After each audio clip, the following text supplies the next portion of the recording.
extra base hit. The starting pitching has not been good. Rick Russell not effective. In fact, Rick Russell, the postseason, he has got a 7.1 ERA, given up 17 hits and 6 walks in 12 innings. That's not encouraging. Well, you know, Mike Krukow talked to me about that at some length, Steve, and they really thought that after the good game that he pitched against the Cubbies, that would set him on the right track. Again, from the vantage point right here behind home plate, all game long, he looked very rough in the first inning, but then he settled down, and, you know, actually it was, you know, the big mistake to Steinbach that was his comeuppance.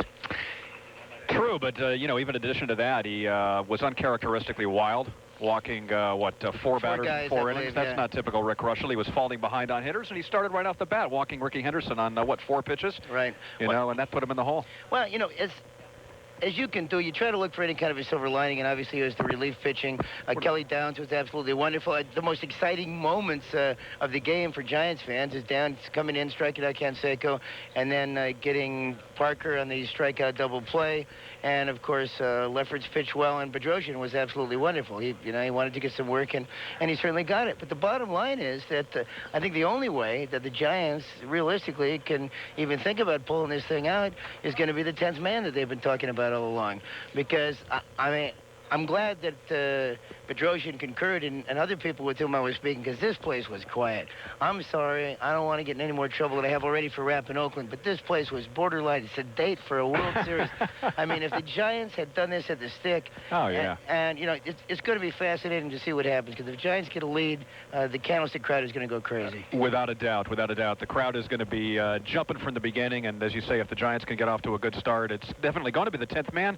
Plus, as I said last night, you're not going to have Dave Parker in the lineup at Candlestick, and you're going to have Bob Welch swinging the bat, and then followed by Storm Davis swinging the bat, and Dave Stewart swinging the bat. And also, you know, Don Robinson was very upbeat. He was probably the most lively guy in the clubhouse after the game, and he's real happy that he's going to be pitching Game 3, and he is, you know, as close to 100% as he can get, you know, with all of his various injuries. And I'm looking forward to a big game from Don Robinson on Tuesday. Also want to mention that I'll be broadcasting live from the St. Francis and the big party. All right. Come tomorrow night.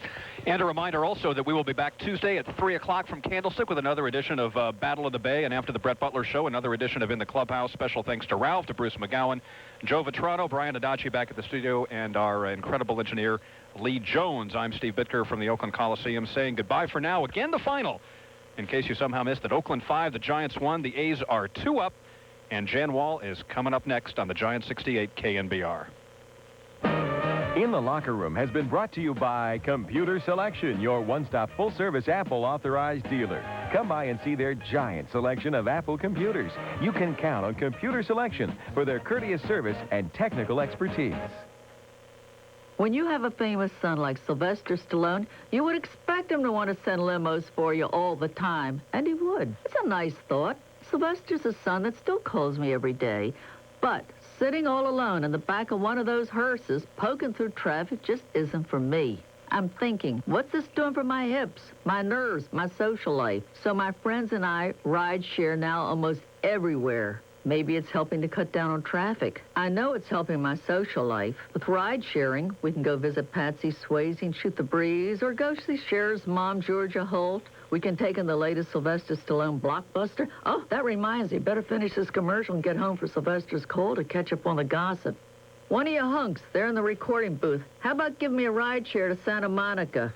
Your mother and ride share. We still know what's best for you. Get to work on ride-sharing today. In the Bay Area, call 415-861-POOL, 408-996-POOL, or 707-447-POOL. Your mother will be pleased you called.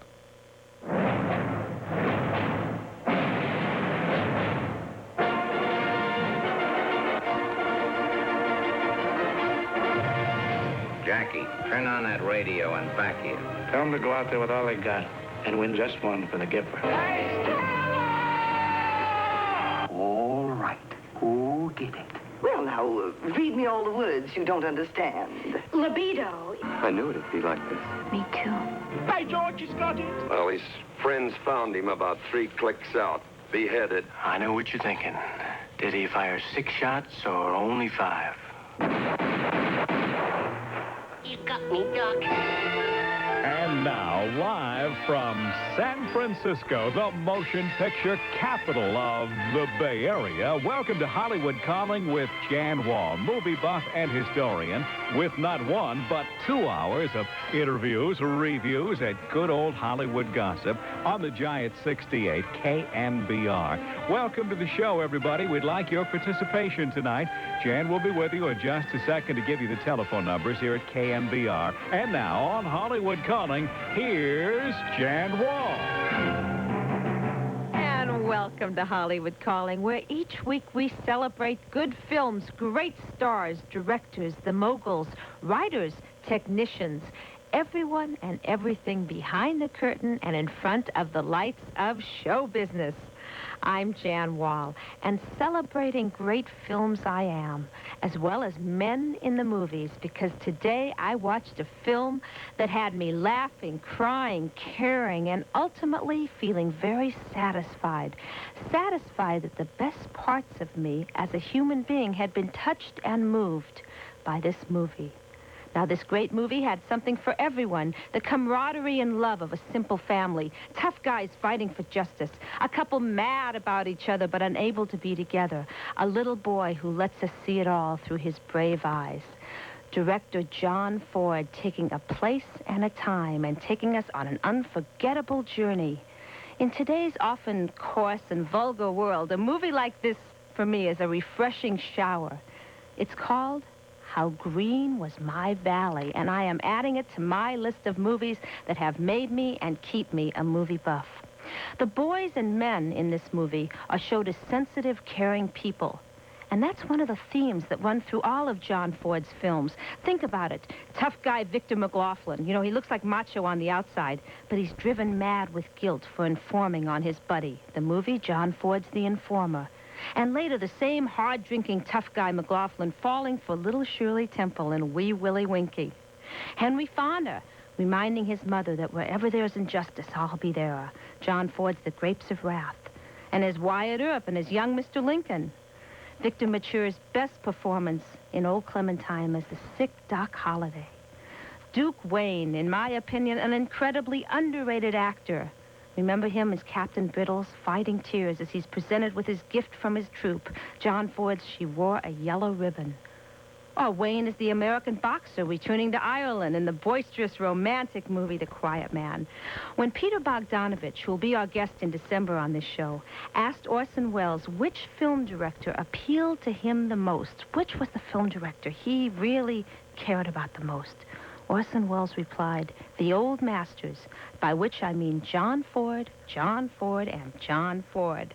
So tonight we're doing a generic topic, men in the movies. That's later. But in particular, in the first hour, the movie's great man, director John Ford. Our guest is one of the Ford Stock Company of actors, Harry Carey Jr. Later in the show, we'll be hearing from another fine director, Tony Richardson. He gave us a lovable, fun-loving male on screen. Tom Jones is played by Albert Finney. That was directed by Tony Richardson. He won the Oscar. Richardson has recently enhanced the musical score to Tom Jones. He's now made a Dolby sound. He's cut 7 minutes from it, and the new version of Tom Jones will be playing at the Castro Theater as it should be seen on the big, beautiful screen.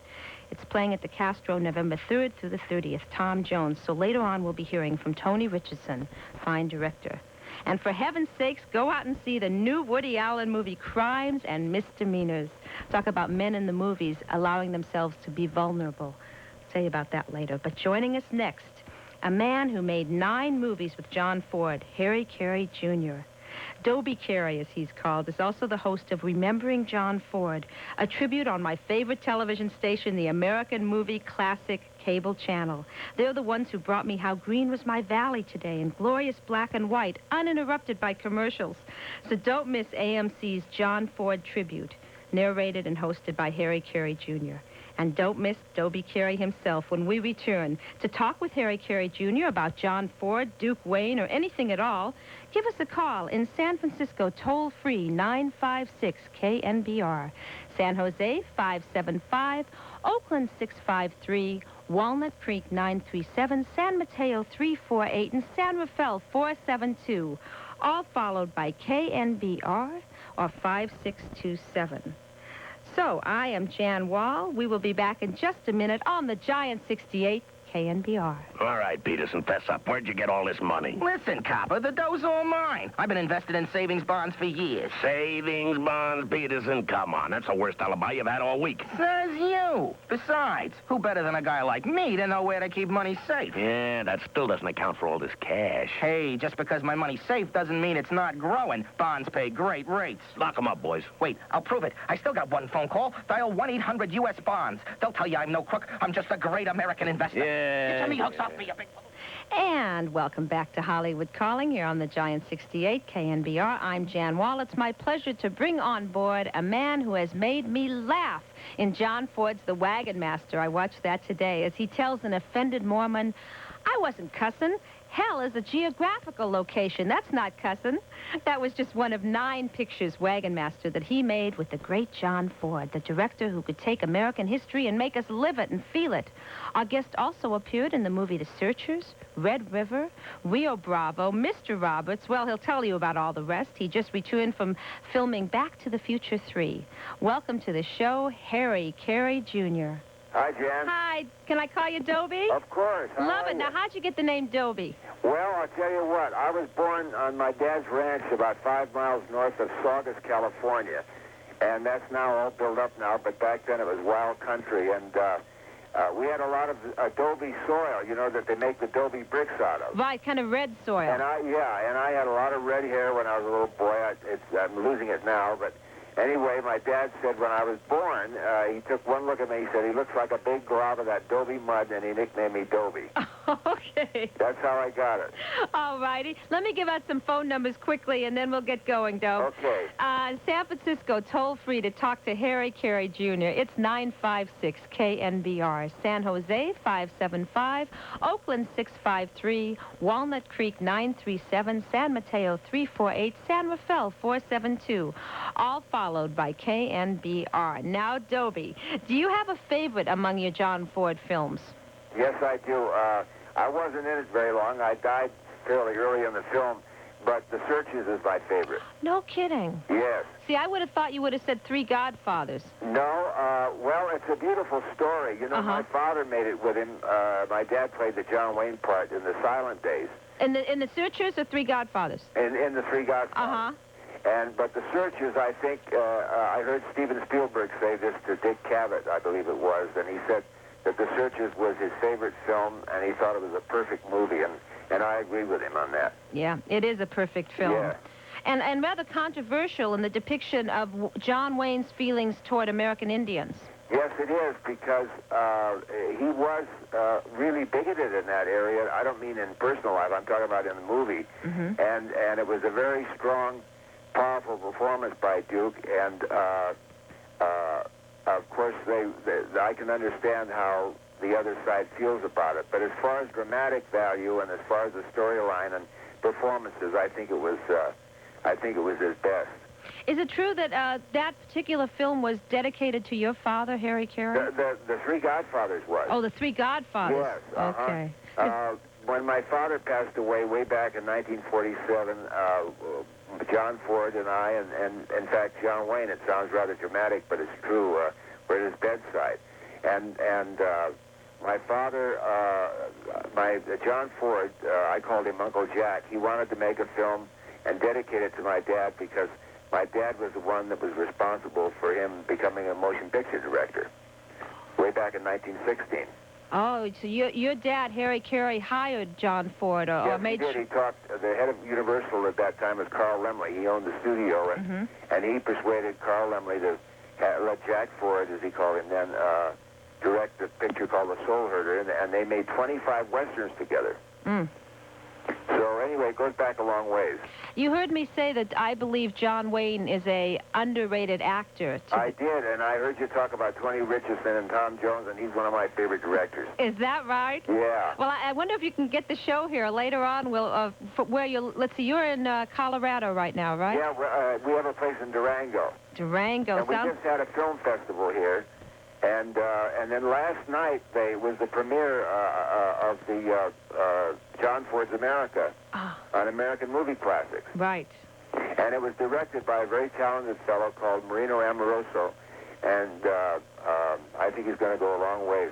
We made it here in June in Durango, around Durango. I just loved it. I saw it last night on American Movie Classic. I think they're going to be repeating it, Dobie, if I'm not mistaken. Yeah, I think they are. And they showed you behind-the-scenes footage of the whole Ford, the way it happens on a set. The way you got a feeling of the toughness and gruffness of John Ford. Yeah, you did. He could also be very soft and gentle, but Duke Wayne said one time, he said, if you have to open a door and just walk in, he said that he could be nasty and make a big thing out of just not opening the door properly. But if you had a great dramatic scene, he handled you like a baby, and that was the truth. Oh, so he had that sensitivity as well as... Yeah, he did, and a great sense of humor. Yeah, it's amazing the range he had as a director, Dobie. I mean, of course, the great westerns that you were such a big part of, but then How Green Was My Valley, Grapes of Wrath. Oh, yeah, those were all before I was in the movies, and I still enjoy them so much because, I don't know, he touched you right in the heart on every one of his films. Tell me about John Wayne as an actor. For instance, were things his idea? Did he bring ideas to John Ford for some of those performances? Well, you didn't really bring ideas to John Ford because then he'd accuse you of trying to direct the picture. But if you wanted to do something, like Duke knew this, and we were all equal. I mean, John Wayne, back in those days, was the #1 box office star in America. But we were all equal. And the star really was John Ford. But if you wanted to do something or had an idea, if you did it in the rehearsal, he loved that. But if you went up and asked him if you could do it, he had a very quirky mind, and he would get mad. He said, "Oh, you're trying to direct my movie." Mm. But anyway, Duke would just do things, and I learned a lot from him. And when you said he was an underrated actor, you're right, because doing a scene with him was really a great experience. I mean, he gave you so much. He was just great. When you say he gave you a lot, Dobie, you mean is it one of those things? His eyes. His eyes. Yeah, it was his eyes. I mean, you believed everything he said. It was he was a overpowering personality, you know, a bigger than life man, and he just brought you right into the scene. He was great to work with. You were so close with John Wayne. What was the film he was the proudest of? She Wore a Yellow Ribbon. Mm. Yeah, he loved the part of Brittles, and he was very proud of that. You know that was made, you won't believe this, it's true, that was made in 28 shooting days. Really? Yeah. All that action and... Yeah, that's right, everything. And I told that to Michael Cimino, and he said, well, did he have a second unit, of course? And I said, no. I said, he shot it in a month. And he didn't do a lot of coverage and a lot of close-ups and stuff, you know. And he cut the picture as he shot it. He didn't do a lot of what they call coverage, you know, a lot of different angles or anything. Right. So you really have to know what you're doing to do that, but that's the way he shot that. So in his head, he had already he knew exactly what he wanted. Yes, exactly. The only way to do something like that. Do you happen to know if he worked from a storyboard the way that Hitchcock did? No, he didn't. Mm-hmm. No, he had it all in his head. Amazing. And I don't want to say this as a put-down or anything like that, but John Ford, Howard Hawks, some other great directors, their last 2 or 3 films were not quite up to their standard. They were good, but not up to their usual standard, you know. Right. And I think the reason for that was because they all improvised and had all of that in their heads. And when they got older, their memories weren't as good, you know. Uh-huh. And I think it affected their direction. Good point. That's just a personal opinion. Yeah, but that explains why some of that quality lost later on. Yeah, like Cheyenne Autumn and a couple of the last ones he did were not as good as his other films. Mm-hmm. But because he didn't have, because of the fact that his genius, he kept that all in his head. He didn't have anyone to turn to for help when he got old, you know. Right. And no one was certainly going to go up and say, Jack, you didn't shoot this, or you didn't shoot that. So, that's the way it worked out. You know, it seems that he believed in action a great deal rather than dialogue, even though there are moments of great dialogue. Yeah. There's so many moments where the action carries it. Yeah, he said, try to tell as much of the story with the camera as you can. And a lot of times he'd throw dialogue out, you know, because he knew that he could get the same point across without any words. I want to remind everyone we are talking right now with Harry Carey Jr. We're talking about the great director John Ford and also quite a bit about Duke Wayne. Harry worked on 9 John Ford movies. Dobie, I should call him. I love to call you that. Yeah, great. I just love it. And Ben Johnson calls you that in a show that you did on the American Movie Classic Channel about the Cowboys. That's right. And he calls me Dope, and Duke Wayne always called me Old Dope. Old Dope. When I was 22, he'd call me Old Dope. Is it true John Wayne did not want you to get in pictures? He was. How did you find that out? Well, there's an old biography of John Wayne called by Maurice Zolotow, who. And I used to know Maurice Zolotow's wife when I worked in television, and she gave me a copy of this book. And in the book, he talks about telling you not to go into movies. Well, it wasn't really that cut and dried. I went out to his house after Red River. I was all excited. I thought, this movie business is going to be easy. I got that job real easy. Duke got me the job. I replaced the fella, and that Howard Hawks had fired. And so I wasn't a leading man. I was just a skinny, lanky, red-headed guy and kind of a farm boy-looking type of guy. And, right. And in those days, the guys had to look great with their shirt off and had to have Tyrone Power looks and all that. Right. That's what was popular. Today, that's not so.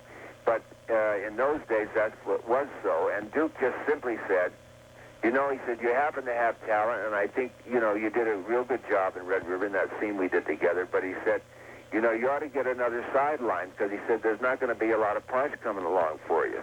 Of course, at that time, he didn't know that Ford was going to take me under his wing and sort of guide my career. Right. And so, because this was prior to my father's passing away. And so then when my dad died and Ford decided to make the Three Godfathers, and after we finished the Three Godfathers, and Duke kind of accepted it, But he did in a way suggest that I try to have another side income, because he didn't think there'd be enough work for me. Because you weren't that handsome leading man type. That's right, yeah. Yeah. Well, I'm really glad that John Ford made you part of the stock company that included Ward Bond. All these great actors and some actresses were in the stock company. That's right, like Millie Natwick, and my mom later on. If there's one woman I would have liked to have met in Hollywood history, I have heard wonderful things about your mother. She was a real character, huh? Oh, she was a terrific character. Excuse me, a terrific character. Gosh, and also there was Maureen O'Hara in the stock company. Yes. Joanne Drew, Jane Darwell.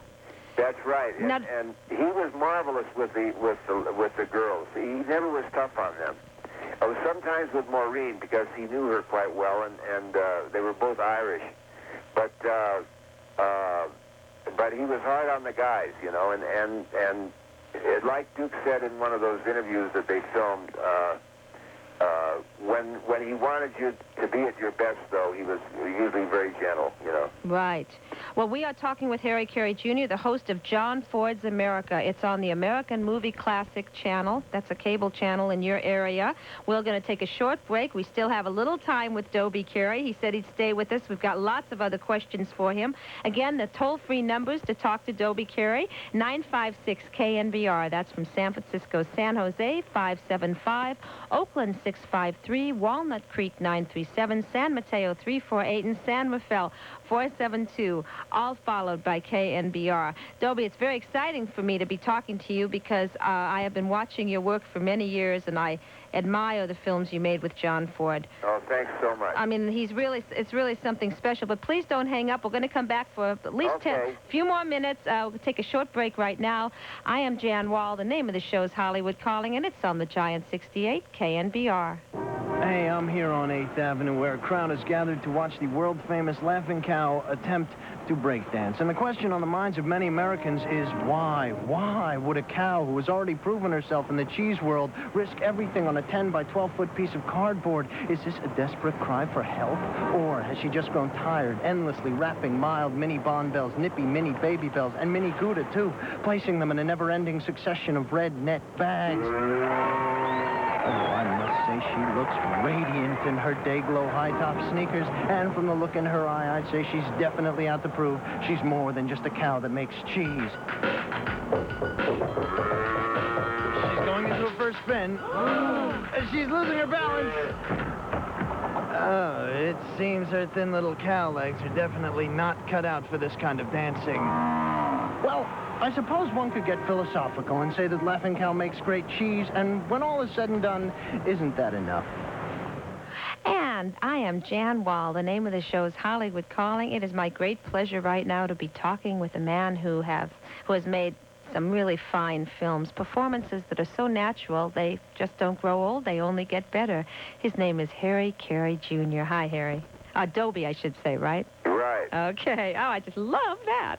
Anyway, I'm calling him Dobie because a lot of his friends do, as he explained at the beginning everybody does. Not everyone? Everybody does. Oh, everybody does. Yeah. And Dobie, he explained at the beginning of the hour that it came out of the Adobe clay. He was a redhead, and his father kind of gave him that name, and it That's right. definitely stuck. Now, I have some calls coming in, but they hung up because they wanted me to ask you, so I'll do the work here. Okay. Mr. Roberts, all right, almost everybody's favorite, many people's favorite film. When it comes to James Cagney, being James Cagney, really playing that role of the man who ends up throwing the palm tree. I mean, who loves that palm tree, and Henry Fonda, of course, throws it overboard. Yeah. So tell him, Mr. Roberts, now, was Fonda the main choice of the studios or Ford because of his working in the play? That's a terrific question. Jack Warner, the head of Warner Brothers, wanted Marlon Brando to play Mr. Roberts because he was a huge star then, which he still is. But I mean, and he thought, box office-wise, that would be a great choice. But John Ford said Henry Fonda is Mr. Roberts. Mm-hmm. And I think Warner Brothers said that he was getting too old, and Brando was the right age for Mr. Roberts. And Ford said, well, he wouldn't make the picture unless Henry Fonda played Roberts. All right, and great. And the odd thing about it is they did have kind of a falling out during the shooting of the picture, because Henry had been so familiar with the play for 4 years or something on Broadway. And Ford had a thing about him that he improvised a lot. And Henry thought that Jack Ford was changing the script a little bit, and he resented it. And they had a little falling out, but that was the only unpleasant part of the picture, but it still turned out to be a great movie. Did you get an ensemble piece feeling out of it, even though you were dealing with William Powell? Oh, I'll tell you, I was in such awe of those guys, starting with Henry Fonda, who I thought was the finest motion picture actor and stage actor that I'd ever seen. Mm. And, I mean, he was so natural. He made it, he did the hardest thing in the world, I think. He made it look like it was very easy, and it isn't. And then Jimmy Cagney and William Powell and those. I finally got around to where I could talk to them, but it took quite a while. Mm. Well, sensational movie.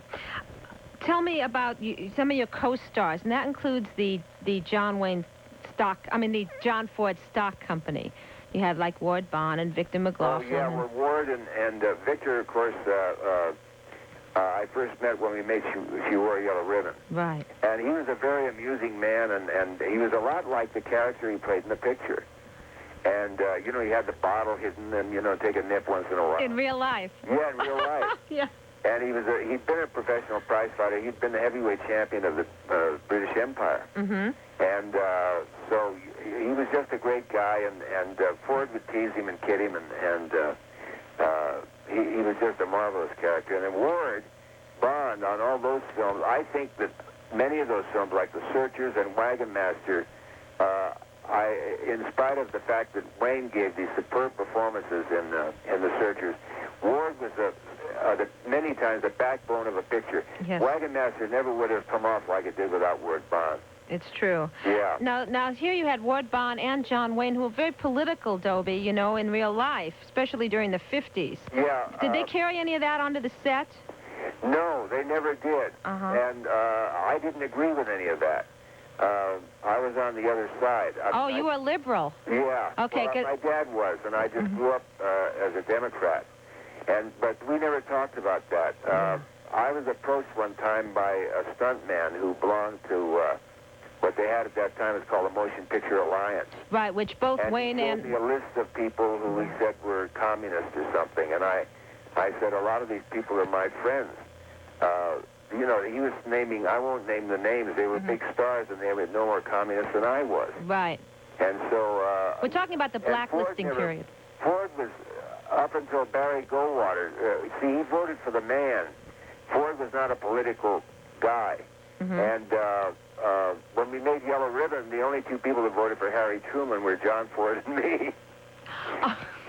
The election was going on while we were making that. You know, we had absentee ballots. But they never carried this on over to the set. No, never, no. That's good, because that was very rough times to live through during the blacklisting period. It was going really hot and heavy during the time we were making the Long Gray Line back at West Point. And I couldn't understand Ward being like that, because when you knew him personally, he was a very kind, generous guy, and of any of those people that that organization was sort of, I'm terribly sorry. Destroying. They were destroying. Condemning. If they were in any kind of trouble, Ward would have been the first one to come to their defense. It just, he was a contradiction, really. Really? Oh, those were crazy times, Dobie. It's hard to explain it. Yeah. Now, did you do your own stunts in the films? For instance, Wagon Master. A lot of actors say that I do all of my own stunts. They won't take a chance like that because you'll get hurt. Yeah. You have a chance of getting hurt. A lot of us were capable of doing it. Now, we did fights and stuff like that. Ben Johnson did his own stunts because he was a world champion cowboy. And but Ben and I in Rio Grande actually did that, what they call Roman riding, you know, standing on the two horses. Right. We did do that ourselves. Yeah, I saw it in Wagon Master. And one last question. John Ford's own favorite film, all the great films this man did. Do you know what John Ford's personal favorite was? Do you know? No, I'm asking you. Peter Bogdanovich, we were in his bedroom one time, in Uncle Jack's bedroom, and he asked him. And he came up with he said, Aerosmith. Nobody even knew that he directed Aerosmith. Oh, no, No, he didn't mean it. I mean, he was just teasing. Oh. So, I don't know. He used to tell me, and not because I was in it, but he said because it was made on such a low budget, and it was such a simple, nice little story, he said that he was very, very proud of Wagon Master. Wagon Master. He talks about Wagon Master a lot. Yeah, it's on video now, Dobie.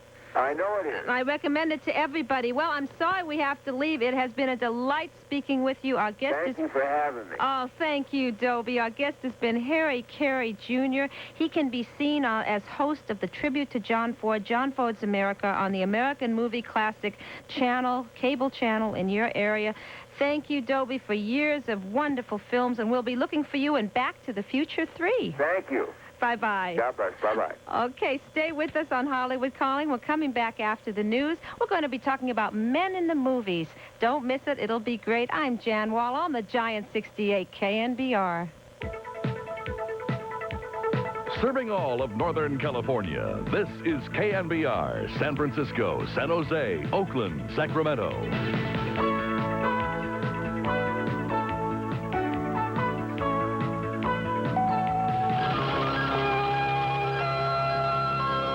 This is the NBC Radio Network. I'm Mike Anthony.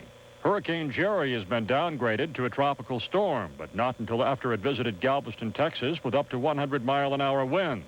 Thousands of people headed for higher ground, while others opted to remain behind the city's protective seawall. One of the residents, Les Dollishaw, gave this play-by-play. There's a lot of objects flying through the air. The trees are bending. There goes a, looks like a light pole that just fell down. The cars in the parking lot are actually rocking. Meanwhile, correspondent Sharon Friedlander says 2 people have drowned. Mike, the 2 drowning victims were discovered here in Galveston along the seawall not long ago. They're believed to be a man and his daughter. Authorities aren't sure whether these 2 were in one of the cars that they believe were swept by these hurricane winds into the Gulf. The Federal Reserve may pump large amounts of money into the banking system Monday following Friday's stock market plunge. Manufacturers Hanover chief economist Erwin Kellner explains what could happen. There are so-called safeguards in place which will shut down trading for an hour if the Dow drops by more than 250 points, and we may very well see those safeguards come into play. And in the early going on the Tokyo Exchange this morning, stocks were down about 1%. You're listening to NBC Radio Network News. Are you an inventor, or do you know an inventor who would like to have an invention or idea submitted to industry? For free information on how to proceed, phone 1-800-288-IDEA. Invention Submission Corporation, one of America's largest invention service organizations, has an inventor's kit you can have free. It contains a form for recording your invention's date of origination, plus an informative brochure and other material of interest to new inventors. Get your free kit by dialing 1-800, then 288-IDEA, IDEA. That's 288-IDEA. Even if you only have an idea for improving an existing product and don't know where to go with it, you'll want this free inventor's kit. It shows you how your invention may be packaged and submitted to industry through a data bank and by various other means. It's a free call, so dial 1-800, then 288-IDEA. 288-IDEA. That's 1-800-288-IDEA. The White House budget chief says it might be best if Congress leaves in place automatic spending cuts that take effect Monday night rather than following the past practice of rolling them back. Appearing on ABC's This Week with David Brinkley, Senator Warren Rudman, one of the authors of the Deficit Reduction Act, defended his program. Graham Rudman Hollings has not worked perfectly. In fact, it's worked imperfectly. But the fact is that no one who follows the budget process can disagree with the basic fact that federal spending has been cut roughly in 1/3 in terms of growth since 1985. In Colombia, at least 10 people have died and 350 homes have been destroyed during a rainstorm that lashed that country over the weekend. An F-16 jet on a training mission crashed at Carswell Air Force Base in Texas Sunday. The 2 crew members aboard were killed. And in Game 2 of the World Series, it was Oakland winning again, this time 5-1 over the San Francisco Giants. This is the NBC Radio Network. Mom, Brian says I have duck feet. Oh, your brother's just teasing you because you outgrew your shoes. But he says my feet will keep growing, but the rest of me won't. Listen, you just keep eating what Mom gives you and take your Flintstones vitamins, and your whole body will grow up together. Really? Uh-huh. That's good. Growing up with duck feet would be real embarrassing. We're Flintstones kids, 10 million strong, and growing. Ready or not, winter is on its way. Which means car trouble can't be far behind. Unless you bring your car to a Goodyear Auto Service Center for a free winter service check. This month, they'll check your batteries, brakes, cooling system, and other vital areas to help you make sure that all winter long, your car does exactly what it's supposed to do. Run. Get your free winter service check at a Goodyear Auto Service Center near you. From the KNBR newsroom, good evening. This is Tom Romano. It is 10:05. The Oakland Athletics now made it 2 straight over San Francisco in the World Series, defeating the Giants 5-1 tonight. Mike Moore, Rick Honeycutt, and Dennis Eckersley combining on a 4-hitter. Terry Steinbach blasting a 3-run homer for the A's, and Ricky Henderson continued his fine postseason play with 3 hits and a stolen base. The A's up 2-0. Series comes home to San Francisco. The game will be on Tuesday evening at the Stick and will be broadcast right here on the Giant 68 KNBR. Los Angeles center Wayne Gretzky making history tonight, becoming the all-time scorer in National League history with a goal in the final minutes of regulation against the Edmonton Oilers. The goal gave Gretzky 1,851 points, one more than the old mark held by Gordie Howe. Gretzky's goal came at 19:07 of the third period to tie the game at 4-all. Football action, let's take a look at some National Football League scores. 49ers over Dallas 31-14. The Giants passed Washington 20-17. Minnesota defeated Green Bay 26-14. Miami over Cincinnati 20-13. Houston defeated Chicago 33-28. Atlanta by New England 16-15 in a close one there. Detroit over Tampa Bay by only 1, 17-14. Denver defeating Indianapolis 14-3. The Raiders took Kansas City in a close one, 20-14. Seattle over San Diego, 17-16. Philadelphia 17, Phoenix 5. Pittsburgh defeated Cleveland 17-7, and New Orleans by the New York Jets 29-14. Tens of thousands of people rallied today in San Francisco to hear pro-choice lawmakers and denounce President Bush for his anti-abortion stand. Jerry O'Connor files this report. Pro-choice marchers, 30,000 strong, are calling the rally a show of force directed at their elected officials. We encourage them to change their position, to protect women's rights, to come out for this fundamental right to control your body, and we'll see them in the 1990 elections, and if they want to get reelected, they better consider that we're a powerful force to deal with. Now's Helen Grieco says her organization's top priority is ensuring pro-choice candidates win California's 1990 elections. On the Giant 68 KNBR, I'm Jerry O'Connor, KNBR News. KNBR weather, patchy low clouds and fog tonight, otherwise clear, lows 40s to mid-50s, northwest evening winds 15 to 30 miles an hour, decreasing during the night. And then tomorrow, sunny except for patchy morning low clouds and fog along the coast, and locally inland, high from the mid-60s to the lower 80s. Right now, San Rafael 54, at the Oakland Coliseum 56, San Francisco Airport has 51 degrees. When news happens, you'll hear it here on the Giant 68 KNBR. I'm Tom Romano, and now back to Jan Wall.